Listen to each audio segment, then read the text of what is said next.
Is it too hard? Oh, she got safety though. Ooh. Fill it up. You put the filling in there? You're not blowing hard enough. My jaw direction might come out. There you go. I hope that stays. No, you haven't. Oh, wait. We're doing the podcast right now? Yeah, we're live. Oh, are we live? are we? I don't know. Are we live? All right. What are we beginning with? Should I talk about me at the drive-thru with my daughter? At Taco Bell. Yeah, okay. What happened? We're going out for dinner. My daughter watches a podcast. She says, Dad, how come you guys haven't touched on the Connor McGregor case? Yeah. I said, what, is he fighting again? Like, I don't know what she was talking about. Yeah. She said, his rape case. And I was like, what? Let's get Maggie on the fucking radio here. We call Maggie. Show did, too. And she's like, oh, I'll yeah, testify. I've been knowing. I said, what? Not really. No, you said you knew about it, but she said it was an old case. Yeah. But the whole thing is, do most people know about Conor McGregor's rape case? You know what's crazy is that I was reading that. I read up on it this morning because I saw like maybe 2 minutes of a long clip about this shit. And I was like, whatever. I was like, I haven't heard about this. This is strange. And I was reading the article, and in the article, apparently they said they pushed it out through all the media. Everybody, like, it was out. Everybody was scrolling, and they should have seen it. And I'm like, I mean, I don't scroll through social media anymore, but I do sometimes go through YouTube. I didn't see it once. Like, that one video is the only thing I saw. So I don't know if you ran across anything like that. I mean, obviously not, because you didn't. No, I didn't know nothing about it. So I looked it up, and I was just wondering, would we know if it was John Jones? You know what? Probably. That's a good point. Would we know if it was any other athlete besides Conor McGregor? Like, because he's kind of like, for a while, was the face of the UFC. Yeah. And I was disappointed because it's not even like we crucify everybody quick without even knowing the true facts. Yeah. And if it's like if Floyd Mayweather raped somebody or Canelo raped somebody, that's how big it is. Yeah. It is. But it's not even talked about. It's not even really talked about. I mean, at least, like I said, it was one small clip, and, you know, I went through the comments, and it seemed like everybody was kind of having Connor's back. But I think it depends on the platform, too. How much of his back did he have? Like, I'm over here playing devil's advocate. Like, what if he didn't rape her, right? But something happened that he shouldn't have done. Yeah. And he paid it off. Yeah. Straight up paid it off. And I guess nowadays, like, paying it off is not guilty no more. Yeah, I mean, it could go both ways, right? Because you made a good point when we briefly touched on it. Is I said, I mean, I don't know, she settled out of court, like, you know, but this was a 12-person jury, and it was based, I guess, it's damages for assault. What happened? So damages to her physical well-being or her personal property? Physical. Yeah, I guess I was reading it's pretty graphic. It's pretty graphic when they said that she had like bruises or something. But it wasn't just him. Apparently he had his homie there too. But his homie didn't get charged. Of course not. He doesn't have the he ain't got money. So that's something that had me thinking too. It's like, so apparently it was consensual with her, but it wasn't, I mean, with Connor, but it wasn't with the friend. But how come the friend didn't get fucking charged? You know what I'm saying? His bank account probably ain't as big as Connor's. So, but apparently now in Ireland, everybody's like turned on him. There's a lot of brands that aren't working with him. His merchandise isn't being sold in stores. They pulled it from the shelves. They pulled down his murals, his statues. Cool, but, I mean, the market in Ireland is huge, but it's not as like Europe or United States, you know? Yeah. It's not touched over here. I didn't know nothing about it. You knew because you follow the UFC. I don't know I'm not blind to the UFC. I just don't watch it much. I don't know all the big names, but that's something that we should all know about. Mm-hmm. I agree, because this brought me back to, for example, the Kobe. Yeah, that's all I thought about. Yeah. We fucking crucified that dude. Yeah, and I wonder if it's because perhaps, you know, basketball's a little bit more, I guess, I don't want to say world renowned, but in the States, it's basketball. So it's like football, right? It's the one of the big three sports that most people watch here is basketball, football, and baseball. I don't know if it's because of that, but like you mentioned, if it was like a boxer, they probably would have, you know, it would have been all out there too. So I don't know. That was very interesting to me. But you know, I think sometimes he doesn't help his case. He's a very out there guy. I think over the years people have, you know, gotten to like him less and less. And curiously enough, this case was right after he made that big money with Floyd Mayweather.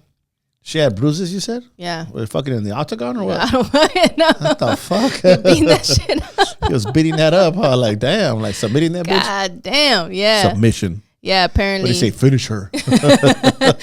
Tapped out. Yeah. The paramedics said that, yeah, she was bruised. God damn, paramedics were there? Paramedics, boy. Yeah. And then also, you know, they do an exam when you get to the place. And anyway, yeah, it was pretty graphic. Like a rape test. Yeah, it was pretty graphic. Yeah, I've seen that because I watch enough forensics like videos and stuff of rape kits and stuff, what they go through and how they investigate the rape. And regardless of the outcome, your name being involved with rape and most people not knowing is kind of, you know, it's funny. My daughter's 18 and she's in college and she knew about it. She was like asking me, what did I think about it? And I thought it was recent. And yeah. I think it's 2018. 2018, yeah. Yep. But he said, and the words that he said is that they were having athletic sex. I was like, what? Okay. Athletic. Oh man. Anyway, that's crazy. It's crazy. But you know, his wife didn't leave him, huh? No, she's like, man, how can she do this? Like, you know, she has that homegirl's a ride or die. Like, I don't know, maybe is it ride or die, or is it easier to leave a man? I mean, I'm sure, I don't know how the law is in Ireland when they made their money. I don't know if they separate like 50-50 or like they do here in the States. Yeah. But is it easier for a woman to accept a man who is normal? I mean, sorry, who's a millionaire? Yeah. Or is it just when he's a normal guy, like, fuck this dude, you know, what am I sticking around for, you know? From what I understand, like, she's been with him since from the beginning. I've seen all those damn videos of them growing. Yeah. Like, she's like the perfect wife that you would want as a fighter. Yeah. Support, you know, so that's how you pay her back, dog. Fucking Connor. Golly. Yeah, that's crazy, man. That's a tough case. I don't know what it's going to be like for him. That's probably why he didn't end up fighting. He was supposed to fight not too long ago. And it's probably because of that he had some legal issues to take care of. So from here on out, who knows if he'll ever fight again? To be honest with you, it doesn't seem like he will. Sadly enough, but it is what it is. He's made enough money.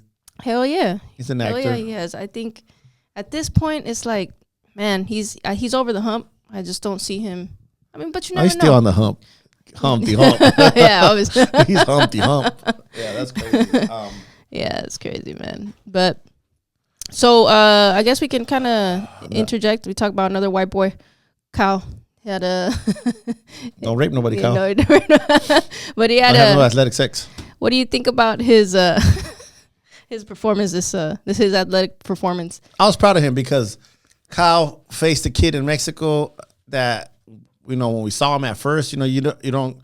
It's funny because our last story we just posted was about appearances. And I'm guilty of it. Like, I saw the kid and I was like, damn, that kid looks tough. Yeah. And there's no film on him, so we have to go, like, objectively, like, we'll lay out the plan as we go. The kid looked like he could be a bad guy in a movie. He looked like a tough dude, you know, tattoos and everything. Yeah. And the bell rang in the first round, and you jump in because you're in the corner with me. Yeah. And you saw the whole thing go down. So I was like, wow. This guy's strong. Yeah, he came out swinging. You could hear the thumps on, you know, Kyle was blocking. I'm sure one or two sneaked in. And I think Kyle, I'm not going to speak for him, but I know a lot of fighters have a perception that when they fight in Mexico, it's going to be easy. Yeah. And, he came to the corner and I told him to chill out, you know, take his time, don't force nothing. Mm-hmm. And he listened. Yeah. He started breaking the guy down. And I think that could be partially, we can kind of say it's partially due to that. You know, sometimes they think that, like you said, it's an easy fight. But I think what people fail to realize, right? Maybe a lot of people don't know this, but a lot of those kids, man, they come up through the amateurs and they're really decent, kind of like the guys that Javier faced like around the beginning of his career. Yeah. These are guys who had really good standout amateur. They have good standout amateur experience, but they just take fights just to get, you know, some money in the pocket, you know. You live in a third world country, you need money, and promoters ain't going to be building everybody, so they just take fights as they go. Right. So they have experience. Yeah. They know what's up, and don't never fall for that fucking record. Look what happened to that kid, Alan Garcia. Yeah. Don't fall for that fucking record shit. You never know. These guys can crack. And this guy, you could tell he was coming out swinging big time. And And Kyle, I think that may or may not have caused him to. He's just fucking. He's a type of kid. He's not gonna back down. He's gonna go blow for blow with you, right? Yeah. So and that's what we wanted, but cautiously, you know. Yeah. And he came on the second and third round. He came back to the corner, and we both knew that it was a matter of time before he started catching him. Mm-hmm. And once he started opening up, the kid took some shots that would not go nowhere, but the kid got cut. He just getting hit too clean with that right hand. Right, absolutely. Right hand, and then the referee stopped it. Yep, I thought that it might have been over in the second, honestly, because Kyle started finding his he started timing him. He started finding his rhythm more towards like the second half of the second round. It's funny how the body language changed, huh? Yeah, big time. Yeah. Started zapping him to the body. I could tell. I was like, oh, he's not liking that.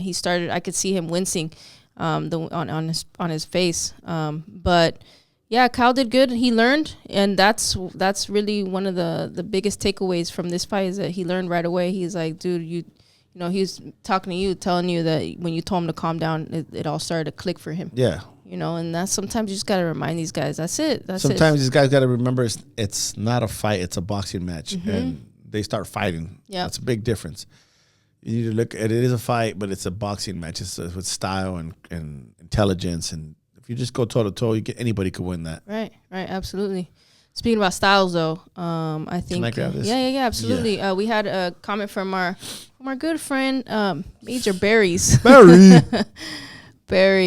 Stephen Barry, right? Yeah. But he was kind enough to leave a comment and a subject for us to talk about today. And it was more like styles, right? He asked about styles. Mm-hmm. And I didn't go with styles. I went with,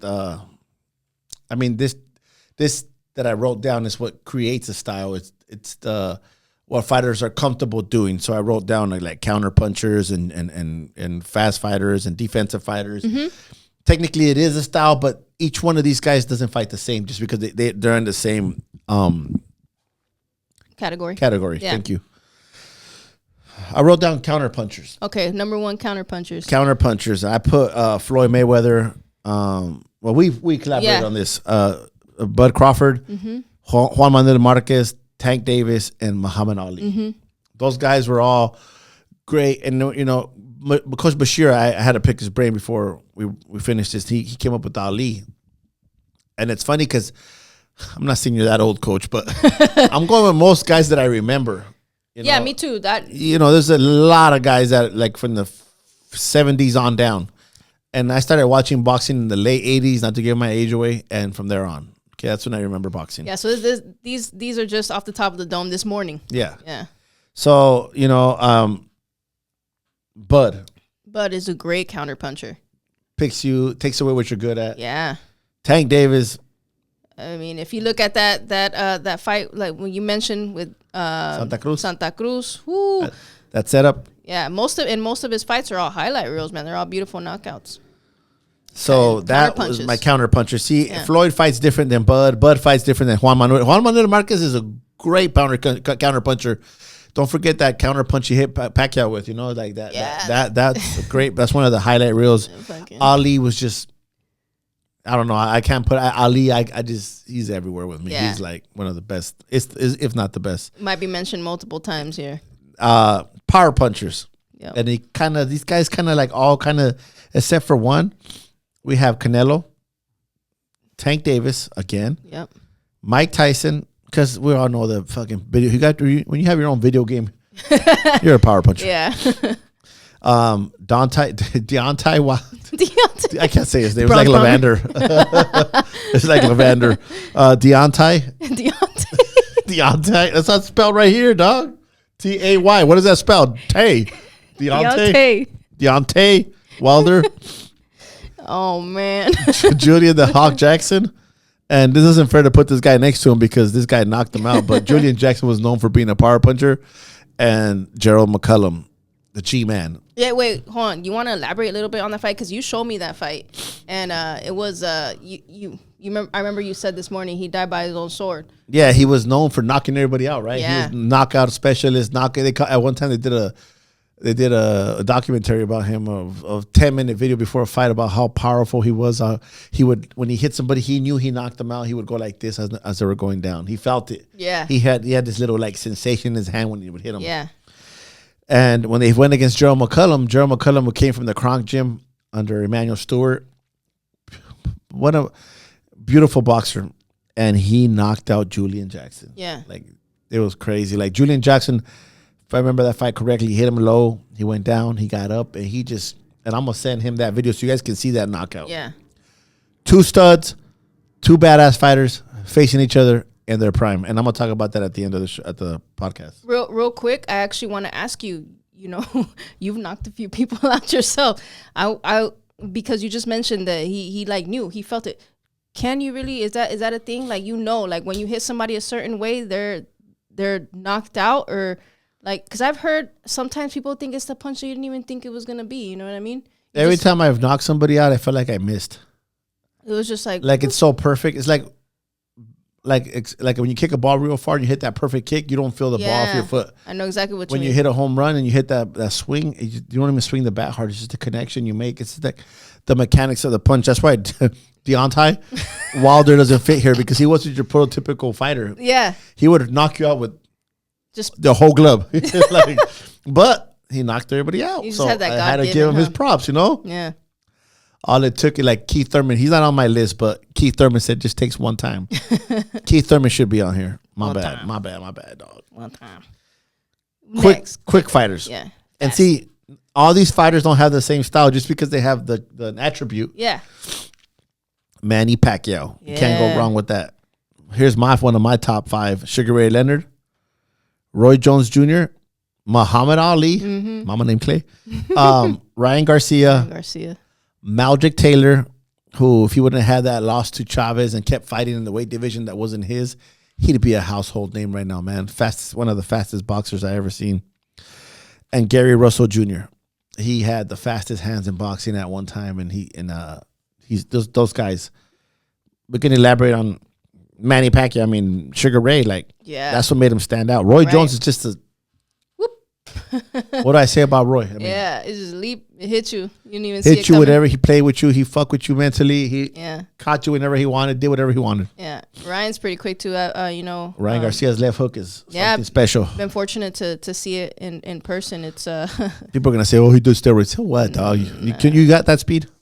That fool's fast. You can't get steroids for fucking speed. Yeah, I'll tell you that. And Muhammad Ali at his time and his generation, and it's unfair because I watch highlights of Ali, and highlights are easy to make you be biased, but I've never watched a whole Ali fight from the beginning to the end because they're hard. I mean, I've never seen one, but I would love to see him break down people, I tried. They were in black and white. I just got to give it another try, I guess. That was a long time ago, though. Yeah. Fair enough.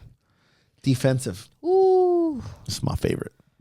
I don't know much about him, but I was put on him a long time ago, and you guys could look him up. I'll put a little tag for Adam to try to share. Nicolino Loche from Argentina. You'll see the video. Oh man, you showed me briefly a little bit before this, and it's crazy. It's crazy. You're like, dude, he's right in front of you, similar to Pernell. Oh, you beat me to the fucking order, dog. My bad. Again, Floyd Mayweather. That's what makes him one of the best ever. He's already in 2 other categories. Floyd was right in front of you. He was so hard to hit. People say he would run. I'm like, what are you talking about? He's like right there. He's right in front of you. He's right in front of you, dude. He's right in front of you. He just created little movements, created little openings.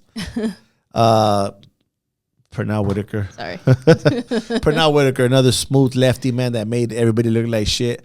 Everybody gives him credit for beating Chavez the first time, but it was a draw. But people who know the sport would say that he really won, but it's unfortunately he fought a young Oscar Felix Trinidad and Oscar de la Hoya. He took on anybody. He didn't give a damn, dog, from Virginia. It's funny hearing Oscar. Oscar was on Tyson's podcast a little while ago, and he mentioned that he was like, who's like the best guy you've ever faced or something like that. He's like, dude, Pernell Whitaker. He's like, he was right in front of me, and he's looking at him like, and while as he was missing all the shots that he was throwing. It's funny, man. And I went on one I didn't even think of until I think Austin brought him up, was James Toney. Yeah. In his prime. Yeah. He has a great defensive fighter. I think the reason I didn't put him on there was because when he fought Roy Jones in their prime, he kind of dropped his hands and went like that to Roy. Yeah. And Roy hit him and dropped him, Would you put Lomachenko in there? Yeah, but he's not like, he's still, I mean, I should have, I mean, some of these guys are still boxing. Yeah, I put footwork. You know what I mean? But that's like, that was just, I was just fucking around. But Lomas creates this. There's different, like you said that, because there's different ways of creating defense. Right. Footwork, movements, feints, slips, unders. There's so many things, parries. There's a lot of things that can make you create a great defense. Right. For example, I think Floyd and Pernell are so different. Yeah. Because Pernell was in front of you, but he leaned back a little bit. Right. He leaned back and slipped to the right and the left. Floyd kind of rolled the shoulder a little bit. Yeah. James Toney, I can't even describe his defense, but he was right in front of you too. Want to go to my favorite punch in the boxing? One of my favorite punches. El Jabo. El Hab. The jab. Again, Floyd Mayweather. Yeah, I mean, dude. You can see his videos of him fucking old throwing this jab. Shit's beautiful. Yeah, it is beautiful. It's very snappy. Oscar de la Hoya. Yeah, he had a good jab. I didn't think about this, but Maggie thought about this, and Bashir confirmed it. Golovkin. It's like a stiff jab, dude. Sledgehammer. Yeah. Yeah. You know what? Something interesting about De La Hoya is I watched his documentary. He was actually left-handed. And so that's why his jab was very powerful. Strong. Yeah. Yep. Yeah. Larry Holmes, to me, should be the number one on the list. And Tommy Hearns. Long, dude. Fucking jab hit you from across the ring and touch gloves and shit. Like that guy in Street Fighter. Yeah. Shit. Maggie wrote down footwork, and she came up with Lomachenko, and we just touched on that, and Bud Crawford. Yeah. IQ, Bud Crawford, and Floyd. It's just, I was like, it's all the same people. I'm like, so it's like, I'm not even going to touch on it. I just kind of most accurate what punches landed? Yeah. Let's say Floyd's on there too. I would say most accurate would be somebody like Alexis Arguello, Salvador Sanchez. Salvador Sanchez isn't getting, we didn't put him on the list. And I know. It's just, but I guess when we start thinking, we just go with the names, and we just like, oh, that guy's that. Floyd. I mean, he deserves to be in here in almost in every category, but yeah, except for power. Yeah, but he had power at 130. At 130, yeah, 130, he was a beast. But the last one is unique styles, right? This is why we started the thing. Yeah, yeah. Emmanuel Augustus, the drunken boxer. That's a style you can't teach. You can't teach those, man. Another style you can't teach is el vaquero Navarrete. Yeah, vaquero. Who will elaborate in a little bit because he'll be fighting this Saturday. Weekend. Yeah, with Oscar Valdez. 2. Yeah, rematch. I like this one a lot because when I heard why he fought the way he fought, it kind of caught my attention. It was Naseed Hamed. Yeah. I saw a video when he was they're showing him sparring with his hands down. He's little. And he said the reason he developed that fight skill is because he used to get beat up all the time in the gym with the proper etiquette of boxing. The 1-2 slip, block. It wasn't for him. That reminds me of Brian. Yeah, exactly. Same thing. But he said he did develop a way of surviving, and he became who he became. Yeah, because of that. Yeah. Yeah. That reminds me of Brian because Brian's style is very unique in that he feints a lot and he'll toy with you with just feints. Even this kid just got clipped, El Venado Lopez. He has a style like you can't teach. He's like a kamikaze. He comes after you. He don't give a shit if you clip him or not. And hands down. He paid the price against oh my God, the kid from New Mexico, man. I don't remember his name. Leo's last name Leo. He lost a championship. Yeah. He lost it? Oh, to Leo. Yeah. And then I have Bronco Lara. A lot of people don't know him, but he was a former world champion. Went to England or Europe and beat a couple guys out there. But I was watching a video of Navarrete getting ready for Oscar, and they're hitting the bags, him and Lara. If I was to judge those guys from a boxing etiquette style, I wouldn't even. You'd be like, dude. But if I was to judge their heart, and their nutsack, determination, grit. Yeah. You know what? Right now, second to none. Since we're on this subject, we'll shout out to her who always watches the podcast. It's really cool. Her and her daughter. But she had a question for me, and I was like, fuck, I hope I can bring this up. And she asked me, what would you do to prepare for a guy like Emmanuel El Vaquero Navarrete? And depending on the qualities that I have as my fighter. Right. It all depends on what you got. Give me a fighter. Like of ours? Yeah. Let's say Javin. And we're not at that level yet, okay? We're just saying, what will we do? Yeah, let's say... Javin would be easy because he's tall. How about Kyle? Because he is shorter. Okay, with Kyle, what we would do with Vaquero is try to beat him, be first, and be out. But Vaquero has to, he's funny because he doesn't set his feet. He just starts throwing. Right. But the moment you feel like in your head, you have a little alarm. Beep, beep, beep. It's coming. Yeah. Before that alarm beeps, you got to throw a shot or two and get out. Yeah. Now, we're going to have to work on having legs and conditioning for a fighter like of Navarette's caliber. Yeah. When you fight a person like Navarrete, the moment you try to be accurate with the shot, like right in the chin, he's going to catch you. Yeah. You got to hit him anywhere you can to keep him off balance. Because as soon as he sits down and see what Kyle has a shorter reach than Navarrete, we can't out jab him. Valdez. Yeah. Same shit. But we have to just beat him. Beat him to the punch. Beat him to the punch. In and out. But Valdez he loads up. Yeah. And that's where Navarrete catches him. Every time because Oscar sits and loads. And when you load, Navarrete already threw an upper, a hook, a straight. They come from angles you don't see. Like people usually see a hook coming at them like this. This shit's coming like in a weird and this he could start here and then pick it up. Curveball, dude. Yeah, he would be a perfect 1920s pitcher with throwing knuckleballs and sliders and all these pitches you never even bring up anymore, dog. But you know what, and that's kind of similar to what I would aim for the chest, dude. I wouldn't. To keep him off balance. Yeah. You aim at the chest, aim at the solar plex. Hit him anywhere you can, and know that as soon as you're throwing, there's something coming back. Right. So you got to be conscious of that. As soon as you throw, something's coming back. If he leads off, you're in trouble. Yeah, absolutely. And it's like, okay, so during camp, right? During camp, just to kind of give people a little bit of perspective. How would you go about like preparing for this? Because you can't find a guy who can fucking replicate. And I think that's what kind of like what Carol was alluding to, right? It's hard to find somebody who's going to spar like that. You're not going to find somebody like that. I would get like new people. Yeah. I would bring MMA fighters because they like to switch. I tell them, stay lefty for the most part, Yeah. And throw shots however you want. You know, like I'd look for the most like underrated, awkward, fucking awkward fighter that I can find. There's members like that at every gym. Yeah. There's always that motherfucker that like he's sloppy. That's who I'll be sparring. But he could catch you and like rock you. So now he's not gonna probably hit you like Navarrete, but you got to pretend he's gonna hit you like Navarrete. Yeah. Because there's no way you can prepare for impact. I don't care what you say. Like you don't want to prepare for impact. Yeah. And what are you gonna warm up your jaw? You're gonna be fucking wear out your jaw. Like you don't want to get caught. So when you spar people that can't hurt you, you gotta act like they hit you like a ton of bricks. Yeah. And you know what? That's a good way to put it because you cannot focus on the negative. Yeah, I think what happens is a lot of people focus too much on the attributes of the opponent and they neglect what they can do to adjust. Like focusing too much on somebody's speed. Sometimes they want to outmatch you with fucking speed, and it's like, that you're not gifted like this guy. You know what I'm saying? So you got to work on your strengths and make the adjustment off of that. Exactly. But too many people focus too much on what the other guy has and they neglect their own attributes. But it's like people used to ask me before, and he had already lost. Don't get me wrong. They said, "How can you beat Manny Pacquiao?" Yeah.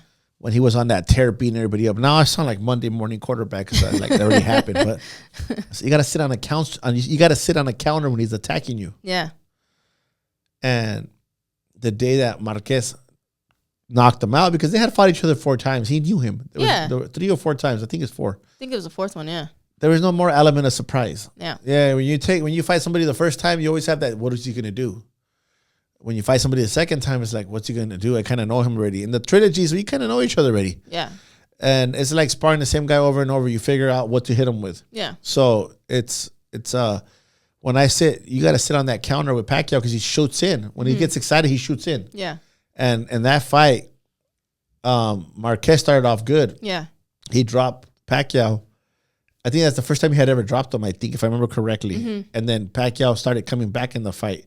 Then he started busting up Marquez. I was like, oh, shit, it's the same fight all over again. Yeah. It's going to go to the scorecard. We're not going to know who to pick. And then he started having success where he got a little excited, like kind of like Julian Jackson with Jerome McCullum. And he got clipped. Big time. He fucking had a gummy or 2 on the way down. With CBD and THC. Laced. Like he could have turned the lights off at the damn sports center at the sports venue and walked out and see how long he would have stayed there. Yeah. He was out. He was out.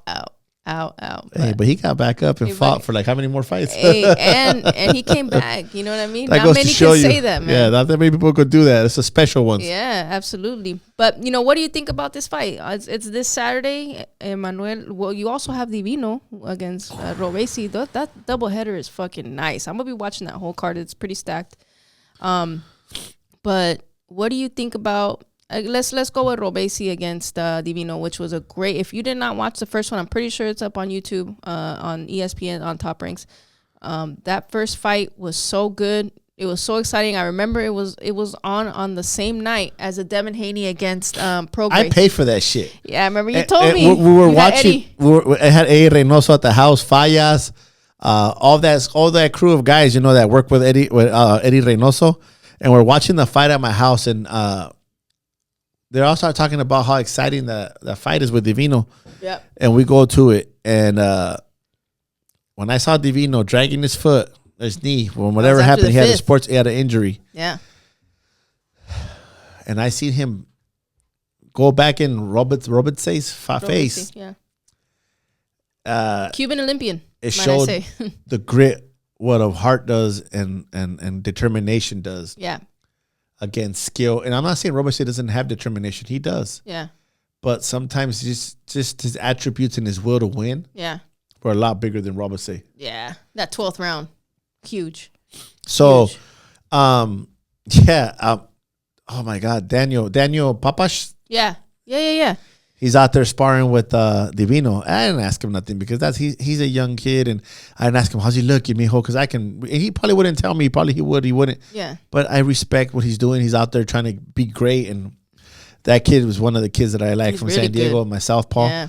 And he's up there with Divino, and he's learning from it. And I wanted to pick his brain, but I just left it alone because he's in the camp, and I have to respect his work and what he's trying to do to achieve to be great. He's out there in champ camp. That's fucking cool, man. Yeah. That's really cool. He's a good kid, man. And and at least, I know we wish nothing but the best for him, and I know we'll see him. So what do I think is going to happen in that fight? Daniel Morales. I'm sorry, I just call you Daniel Papas, dog. And that's Daniel Morales. That's what they call him, though. Yes, Daniel Morales. It was his birthday, too, on Friday.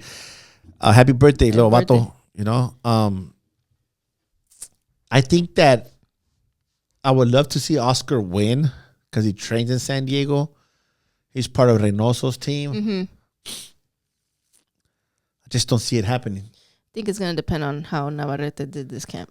He had a different strength and conditioning coach. Yeah. He didn't have my boy Fallas. Yeah, that confidence. It's a different preparation. Yeah. Preparación. Yep. Hopefully I'm wrong, but I see Navaratte busting him up. Yeah, I heard things about Navaratte in camp too, not from Daniel, from other people that know him, that he doesn't take shit serious and this and that. But for this fight, I think he gets up for it, Yeah. He has all the Mexican legends looking at this fight. It's a thing of honor. Mm-hmm. And Oscar, the same shit. So, yeah. I think it's going to be a good fight. I think what I would like to see, from Oscar is the adjustment, because he can, I believe that he can be him. However, like you said, if he load up on everything, it's hard, because that dude, all he has to do is do this, lean back and throw a weird ass uppercut from a fucking strange angle. He's gonna, he's just gonna catch you. Angles. He's gonna catch you coming in. So, and then that's just not even that uppercut or that counter. He's gonna come up, he's gonna put a 2-3 piece behind it. Yeah, exactly. And he's gonna fall on top of you when he misses. When he's done with the combo, he's gonna land on you. So his big it knocks body. you off balance. You can't counter him. For real, he's a big motherfucker for that weight class, man. Yeah. So. I just I hope we see a good fight. I really do. Both those fights can, they're both rematches, so very interesting to see what these guys, if they made any adjustments. What do you think about the Divino fight? The Divino fight, I was watching that whole card with my dad on ESPN, because I didn't have the zone, so I was like, man, I'm gonna watch these fights, and we were all glued.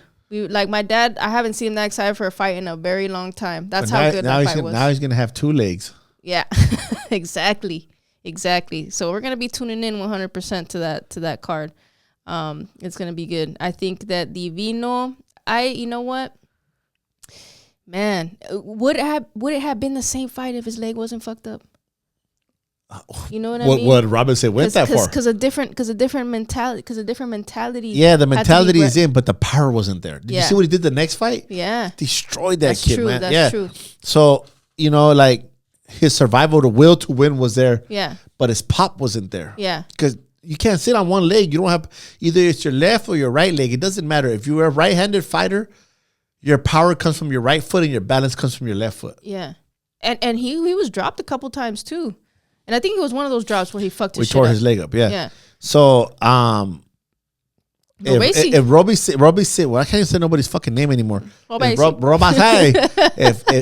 adjustment is he gonna make? Yeah, because he's a strange little guy too. His fight style is a little unorthodox as well. He's a lefty. Is he gonna box his ears off and the fight's gonna become boring? Yeah. But it's so hard to box a guy who's 6 foot. He's gonna be coming after you. He's one of those pressure fighters too. So man, it's so interesting. It's hard to pick. It really is. Both these fights is hard. It's hard to pick for me. You know. I'm gonna pick. Go ahead. Let's go. Let's see. Jose. Legendary. I'm gonna pick Divino. Ooh, Divino. Divino, and I'm gonna pick Vaquero. Vaquero and Divino. I think I'm gonna go with Vaquero. I think I feel a little bit more confident in saying that. And then, man, that one's a toss up for me. I'm gonna go ahead and pick Robesi on that one. All right, dog. Nice knowing you. Want to bet $1? Yeah. All right. She'll pay me $1 right here on the next podcast. Absolutely. Why not? I want it all in one stock. A quick shout out to two groups of people, who Xander Sayas and Virgil Ortiz. I saw the fights in the works. I don't know if it's done yet. Yeah, but if that's true, mad respect for both of you guys because apparently Boots turned that shit down or something. Yeah, he wanted to fight back to 147. I thought he retired from 147. He can't. Fucking Ortiz can't make 147. He gets like Rabdo. He's gonna go to the ER. So if it happens or it doesn't, I just commend both those guys. If it does happen, mad respect. And then for time. Schofield and Shakur. That's in the works, I think. Yeah, I think that might be official. Done. Yeah, this might be done. I give them both props. I know that people are like Schofield doesn't have the experience for Shakur. I know he doesn't, but you don't. He's a dog. Who's gonna have experience to fight Shakur? Yeah. In order to beat a fighter like Shakur, you can't let him breathe. And with Schofield's father, this is where it works in his favor. Having his dad like not letting him take a time off or take a break on Shakur. Yeah. To beat a fighter like Shakur, you got to come after him and not let him breathe. Yeah, absolutely. Can Schofield handle that for 12 rounds? And not get picked apart? Well, no. Who knows? And, Shakur taking that fight too. It's a young prospect, There's a lot of fighters that don't want to face young prospects. Yeah, absolutely. They want to face old veterans. Yep, and you know what? Shout out to Schofield too, who Hiron is not a fucking I think we spoke about this already.